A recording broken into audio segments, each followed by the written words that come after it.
नमस्कार साथियों। आज के इस करंट अफेयर सेशन में हम बात करेंगे राजस्थान से संबंधित महत्वपूर्ण पॉइंट्स, भारत और विश्व के संबंधित भी महत्वपूर्ण पॉइंट को हम कवर करेंगे। कल के सेशन में हमने कुछ क्वेश्चंस पूछे थे। इस क्वेश्चंस का आंसर जो है वो आज डिस्कस कर लिया जाए। पहला जो सवाल था कि स्वास्तिक जो चिन्ह होता है, उस स्वास्तिक चिन्ह में चारों कोनों में जो बिंदु होते हैं वो चारों बिंदु किस चीज का प्रतीक होते हैं? तो इसका सही उत्तर है भाइयों, इसका सही उत्तर है साथियों, चार वेद। जो भारत में ऋग्वेद, अथर्ववेद, यजुर्वेद और सामवेद, जिन्हें चारों वेदों को मिलाकर हम संहिता कहते हैं, जिनकी रचना ब्रह्मपुत्र और आर्यवत क्षेत्र में हुई थी, ये चारों जो वेद हैं वो प्रतीक माने जाते हैं स्वस्तिक चिन्ह के अंदर। चार जो बिंदु चारों कॉर्नर में लगाए जाते हैं उसके। दूसरा सवाल कि राजस्थान में जो तीनों सर्वोच्च संवैधानिक पदों पर महिलाएं विराजमान थी, मुख्यमंत्री वसुंधरा राजे जी, सुमित्रा सिंह जी और प्रतिभा पाटिल जी विधानसभा अध्यक्ष और राज्यपाल के पद पर। तो ये कोइंसिडेंस राजस्थान में कौन सी घटना, कौन सी विधानसभा के अंदर हुआ था? तो इसका सही आंसर है साथियों, पाली विधानसभा। रुपए की कीमत कौन तय करता है? रुपए की कीमत मांग में पूर्ति के आधार पर बाजार तय करता है। इसको आरबीआई तय नहीं करता है, इसको वित्त मंत्रालय तय नहीं करता, नहीं इसको कोई और संस्था तय करती है। रुपए की कीमत को तय करने का काम बाजार स्वयं करता है। ये मांग और पूर्ति पर आधारित होता है।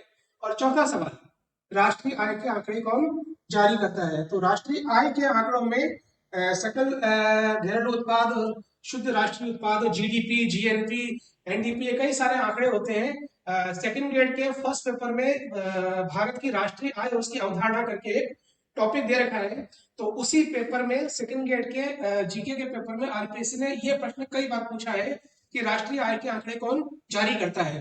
तो केंद्रीय सांख्यिकी संगठन, सेंट्रल स्टेटिस्टिकल ऑर्गेनाइजेशन, ये केंद्रीय सांख्यिकी संगठन जो है वो भारत में राष्ट्रीय आय के आंकड़े जारी करता है। तो साथियों, आज से हम आज का करंट अफेयर सेशन शुरू करें। अभिवादन स्वीकार कीजिए आप राजेश जैन का। पहला पॉइंट, हम शुरुआत करेंगे राजस्थान से।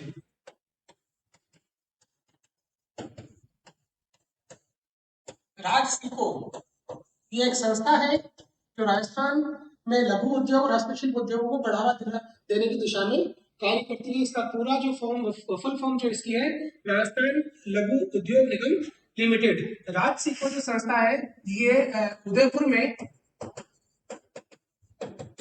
एयर कार्गो कॉम्प्लेक्स की स्थापना करने जा रही है। एयर कार्गो कॉम्प्लेक्स की स्थापना करने जा रही है। राजस्थान का पहला एयर कार्गो कॉम्प्लेक्स की स्थापना राजसिको ने सांगानेर एयरपोर्ट जयपुर में की थी, और अभी दूसरा एयर कार्गो कॉम्प्लेक्स स्थापना करने के लिए उन्होंने केंद्रीय विमानन मंत्रालय को पत्र लिखा, मंजूरी मिल गई है, और उदयपुर में ये दूसरी एयर कार्गो कॉम्प्लेक्स की स्थापना शीघ्र ही होने जा रही है। राजसिको एक ऐसी संस्था है जिसकी स्थापना कंपनी एक्ट 1956 के तहत की गई है, 3 जून 1961 को। राजसिको की स्थापना कब हुई है? तो 3 जून 1961 को, और ये कंपनी अधिनियम 1956 के अंतर्गत इसकी स्थापना हुई थी। याद रखिएगा दोस्तों, कंपनी एक्ट नया बना दिया गया है भारत सरकार के द्वारा, और एकदम न्यू जो कंपनी एक्ट है इसको नोट कर लीजिए आप। न्यू कंपनी एक्ट जो है वो 2013 का पास हो चुका है। तो वर्तमान में जो भी कंपनियां स्थापित होगी वो इस नए कंपनी एक्ट के अंतर्गत तहत की जाएगी 2013 में। इसका एक अमेंडमेंट भी 2020 में आ चुका है जिसको भी मंजूरी मिल चुकी है। ये जो कंपनी एक्ट है वो पुराने कंपनी एक्ट से किस रूप में अलग है, इसकी चर्चा अपन अर्थव्यवस्था के सेशन में करेंगे। इन शॉर्ट में आपको बता देता हूँ कि इसमें अनुच्छेद कम है और क्लॉजेस कम है, और ये ज्यादा कठिन नहीं होके थोड़ा सा सरल कंपनी एक्ट बनाने की कोशिश की गई है, ताकि नई नई कंपनियों को गठन होने में ज्यादा खाना पूर्ति न करना पड़े। तो राजसिको एक ऐसी संस्था राजस्थान की जो लघु उद्योगों को बढ़ावा देने के लिए कार्य कर रही है। साथ ही ये संस्था ट्रांसपोर्टेशन और विपणन और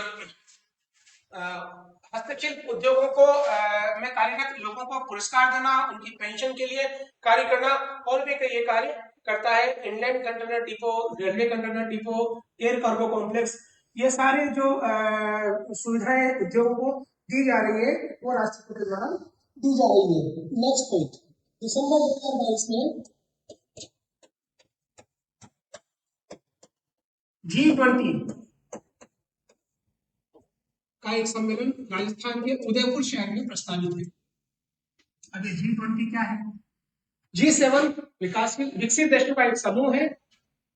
1999 का जो समय था उस समय वित्तीय संकट, वैश्विक वित्तीय संकट उत्पन्न हुआ था। उस समय पूर्वी एशिया के और दक्षिणी पूर्वी एशिया के देश सबसे ज्यादा प्रभावित हुए थे। तो G7 के देशों में इस बिंदु पर चर्चा हुई कि भाई विश्व में अर्थव्यवस्था का कोई भी क्षेत्र अगर प्रभावित होता है तो वो संपूर्ण विश्व की अर्थव्यवस्था को प्रभावित करता है। तो क्यों ना एक ऐसा संगठन बनाया जाए, क्योंकि G7 जो संगठन है वो केवल विकसित देशों का ही संगठन है। तो क्यों ना एक ऐसा संगठन बनाया जाए जिसमें विकसित देश और उभरती हुई अर्थव्यवस्था के देश भी शामिल हो। और इसी कॉन्सेप्ट को ध्यान में रखते हुए, इसी चीज को ध्यान में रखते हुए G20 का गठन किया गया, जिसमें उभरती हुई अर्थव्यवस्था और औद्योगिक देश, विकसित देश, सभी देश इसमें शामिल है। G20 20 देशों का ये समूह है, जिसमें 2022 की इसकी अध्यक्षता करने वाला देश था इंडोनेशिया, 2023 में इसकी अध्यक्षता की जिम्मेदारी मिली है भारत को, और 2024 में इसकी अध्यक्षता करेगा ब्राजील। तीनों देश जो प्रेजेंट में अध्यक्ष है, जो पास्ट में अध्यक्ष था और जो फ्यूचर में अध्यक्ष बनेगा, ये एक समूह बनाया गया G20 के अंतर्गत। इसे कहा गया ट्रोइका। तो ट्रोइका क्या है, ये सवाल पूछते हैं। ट्रोइका में कौन से देश शामिल होते हैं? तो ट्रोइका G20 का ही एक अंतर्गत छोटा संगठन है, जिसमें G20 का पिछला अध्यक्ष, G20 का वर्तमान अध्यक्ष और G20 का भविष्य का अध्यक्ष कौन होगा, उन तीनों देशों का समूह इसमें शामिल होता है। तो भाइयों, G20 की जो स्थापना है उसका जो मुख्य मकसद है वो यही है कि मध्यम आय वाले देशों को शामिल करके वैश्विक वित्तीय स्थिरता को सुरक्षा प्रदान करना, यह G20 का उद्देश्य है। भारत में इस बार G20 का जो सम्मेलन है वो कई सारे शहरों में होगा। राजस्थान में उदयपुर में तय है दिसंबर 2022 में एक इसका सम्मेलन कश्मीर में भी होने जा रहा है। इसका विरोध पाकिस्तान ने किया है क्योंकि कश्मीर उसके नजरों में विवादास्पद है, लेकिन हम ये बताना चाह रहे हैं कि ये कश्मीर विवादास्पद नहीं है, इसलिए हमने सांकेतिक रूप से G20 का सम्मेलन कश्मीर राज्य के अंदर भी रखा है। नेक्स्ट भाइयों, आपने वीर दुर्गादास राठौर का नाम सुना होगा।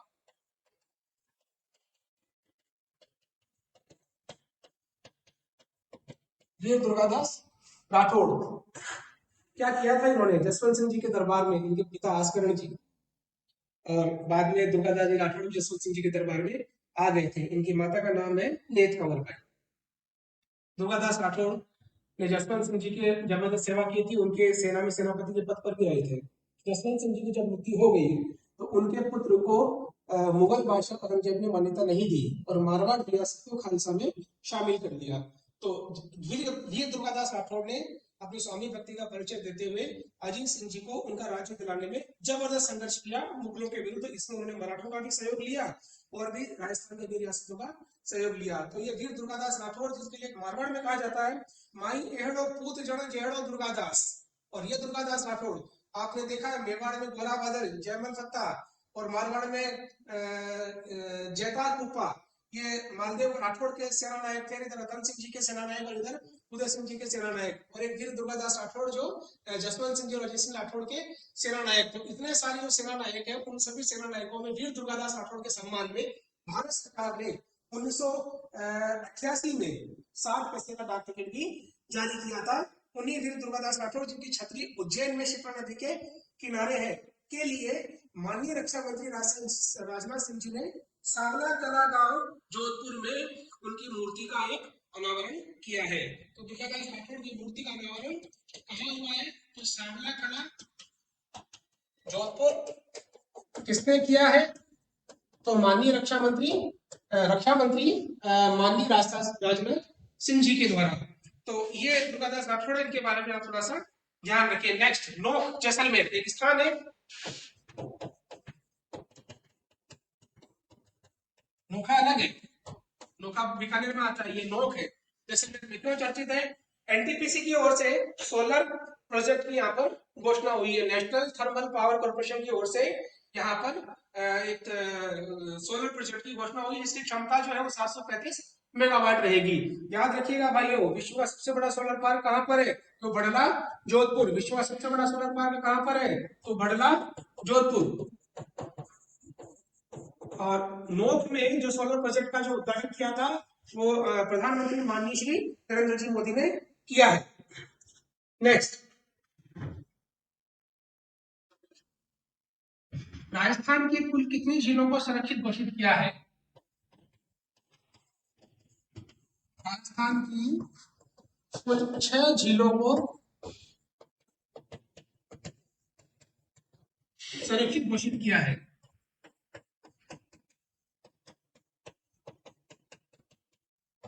और लेटेस्ट जो छठी झील है उसका नाम है पिछोला झील। पिछोला झील आती है भाइयों उदयपुर में। उसके अलावा 5 झीलें कौन कौन से हैं? तो एक झील है नक्की झील माउंट आबू में। माउंट आबू उड़िया पठार पर स्थित है। नागपुर से खोदकर इस झील का निर्माण किया गया। ऐसी किंवदंतियां हैं। वास्तव में ये ज्वालामुखी उद्गार से बनी झील है। क्रेटर झील भी इसको कहते हैं। पुष्कर झील, आना सागर झील। आना सागर झील का निर्माण अकाल राजधानी में हुआ था। ये दोनों झीलें कहाँ पर है? तो अजमेर में है। पिछोला झील, नक्की झील, पुष्कर झील, आना सागर झील। और एक आप नाम लिखेंगे मानसागर झील। मानसागर झील भाइयों जयपुर में है।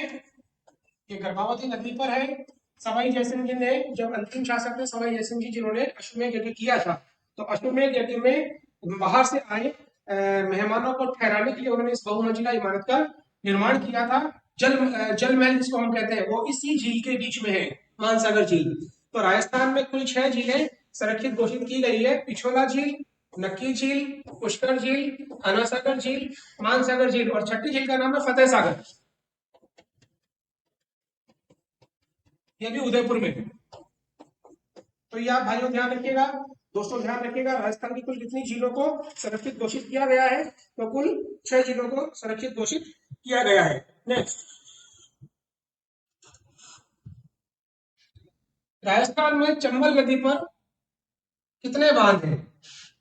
या चंबल नदी पर प्रमुख बांध कितने हैं? इसमें कुछ बांध मध्य प्रदेश में भी है और कुछ बांध राजस्थान में भी है। तो जो चंबल नदी का जो फ्लो है, उस चंबल नदी के फ्लो में गांधी सागर बांध,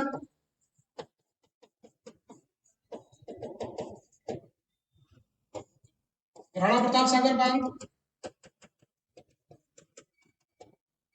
जवाहर सागर और चौथा बांध है कोटा बैराज। भैया उसकी ट्रिक है गरज कोटा, जय कोटा, गरज रहा है कोटा। शिक्षा की दृष्टि से राजस्थान का नालंदा भी कोटा को कहते हैं। तो ये जो चंबल नदी पर 4 बांध है, इसका दक्षिण से उत्तर की ओर क्रम इस तरीके से है। इस पर राजस्थान का पहला हाइड्रो पंप स्टोरेज से बिजली बनाने की तैयारी चल रही है। हाइड्रो पंप स्टोरेज से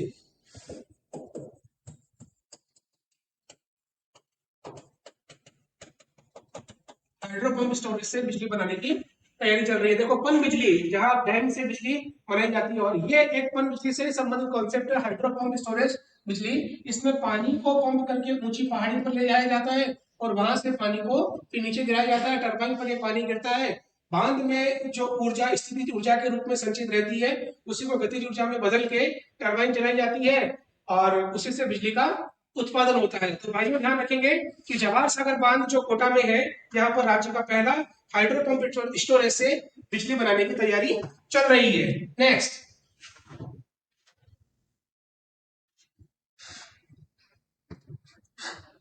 राजस्थान ग्रामीण आजीविका विकास परिषद, आपने नाम सुना है?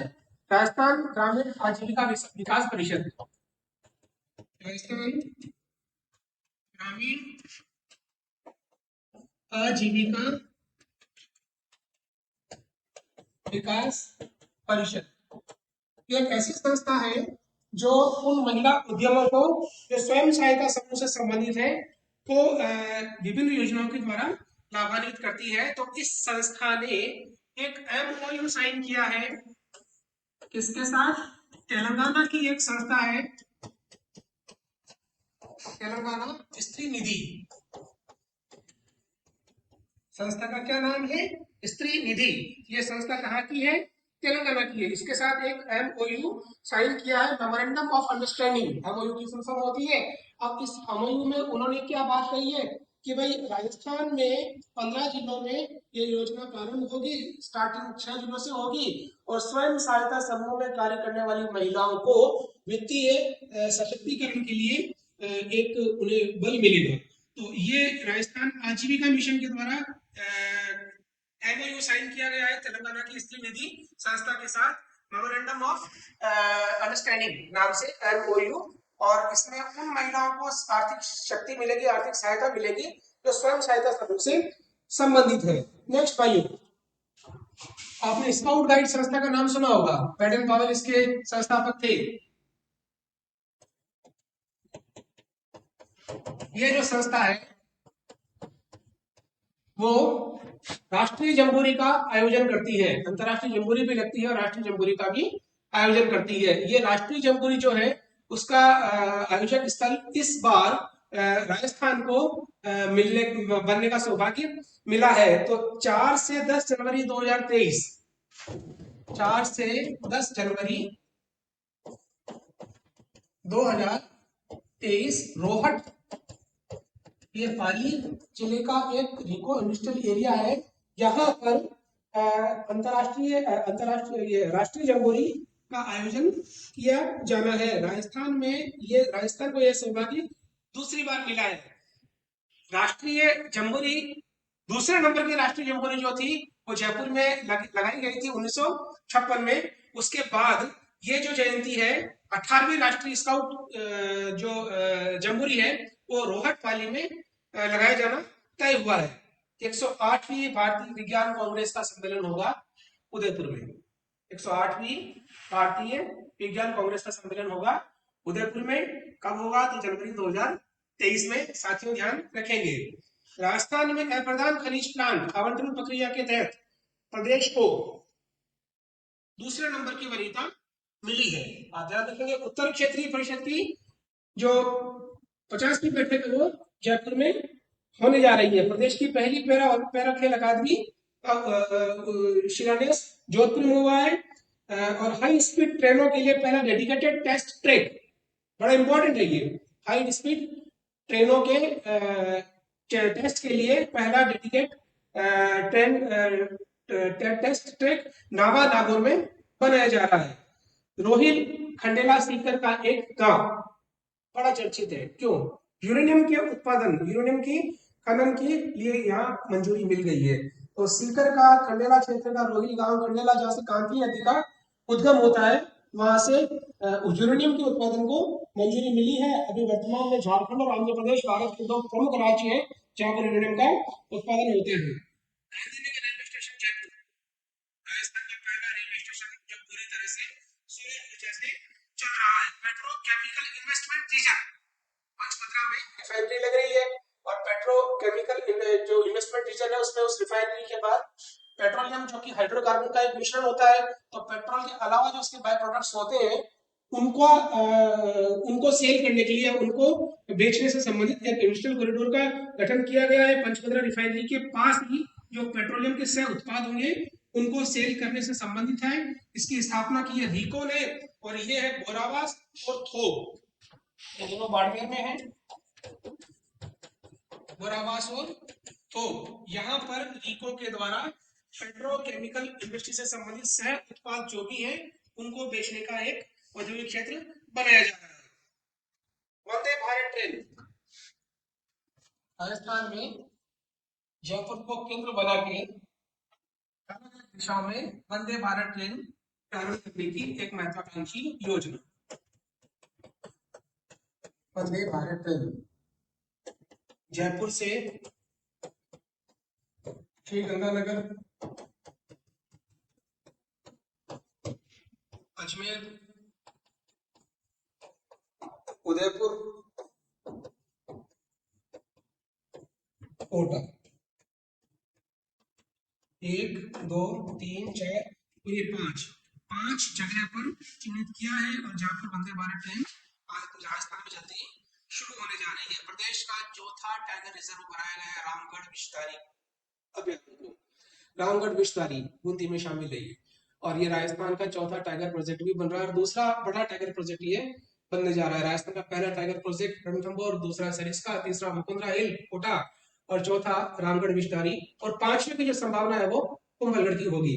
रामगढ़ विषधारी राजस्थान का चौथा टाइगर प्रोजेक्ट बना है, इसकी अधिसूचना जारी कर दी गई है। इसमें राष्ट्रीय चंबल अभ्यारण्य के क्षेत्र प्लस कुछ भीलवाड़ा के भी क्षेत्र इसमें शामिल है और बूंदी के तो क्षेत्र इसमें शामिल है ही। तो ये प्रदेश का चौथा टाइगर प्रोजेक्ट बनने जा रहा है भाइयों। इसी क्रम में अब हम बात करते हैं भारत के कुछ प्रमुख करंट अफेयर से संबंधित बिंदुओं की। आर वेंकटरमणी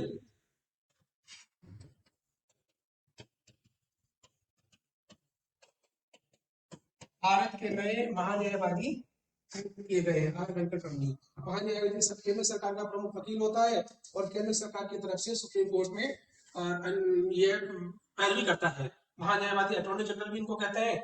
ये इस पद पे आर वेंकटरमणी की हाल ही में नियुक्ति हुई है। वंदे भारत 2.0 की लॉन्चिंग हुई है गांधीनगर से मुंबई के बीच। माननीय प्रधानमंत्री श्री नरेंद्र मोदी ने इसका उद्घाटन किया है। Very short range air defence system, very short range air defense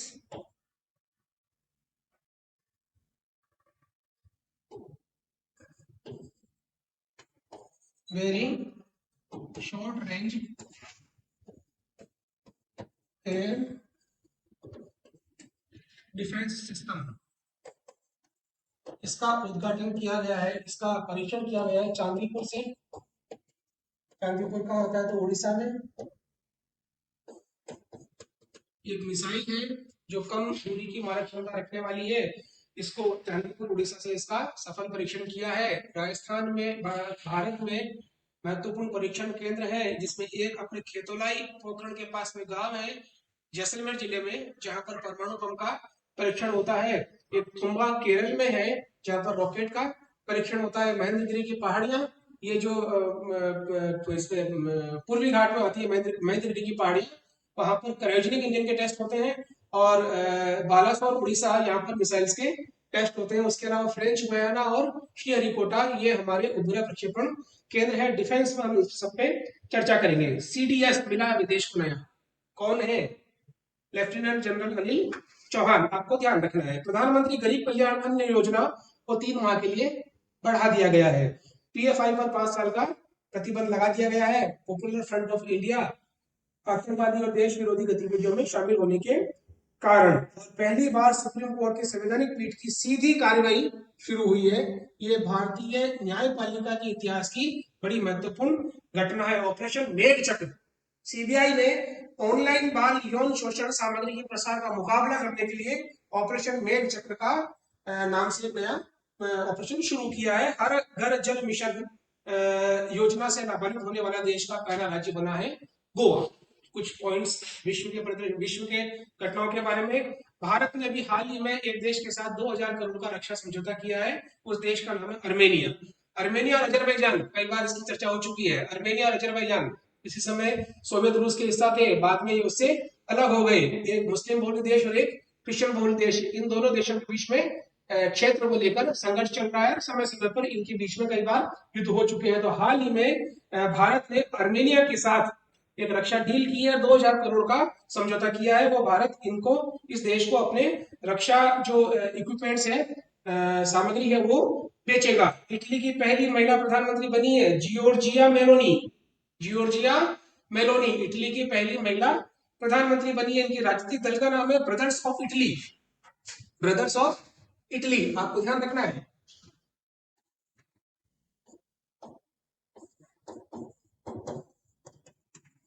ये दक्षिणपंथी संगठन है। राजनीतिक दलों की विचारधारा को 2 भागों में बांटते हैं, लेफ्ट विंग और राइट विंग। दक्षिणपंथी संगठन और राइट विंग संगठन वाले जो होते हैं। तो ये जो कॉन्सेप्ट आया था फ्रेंच रिवॉल्यूशन से आया था। फ्रेंच रिवॉल्यूशन ने ही ये 2 विचारधारा विश्व की राजनीति को दी थी, लेफ्ट विंग और राइट विंग। तो भाइयों, कैसा लगा आपको आज का सेशन? और आज के इस सेशन से संबंधित महत्वपूर्ण जो प्रश्न है रूटीन के, जो हम आपसे हर साल हर सेशन में पूछते हैं, आज के जो प्रश्न रहेंगे वो पहला प्रश्न है कि ब्रह्मोस मिसाइल का निर्माण भारत ने किस देश के सहयोग से किया है? पहला सवाल। ब्रह्मोस मिसाइल का निर्माण भारत ने किस देश के सहयोग से किया है? और दूसरा सवाल, भारत राजस्थान का सबसे बड़ा टाइगर प्रोजेक्ट कौन सा है? राजस्थान का सबसे बड़ा टाइगर प्रोजेक्ट कौन सा है? तो G20 सम्मेलन, G20 समूह में भारत ने कब सदस्यता ग्रहण की? ये 3 सवाल है साथियों, इसका उत्तर आपको कमेंट्स बॉक्स में लिखना है। और किसी भी तरह की कोई भी बात है तो आप कमेंट्स बॉक्स में लिख सकते हैं।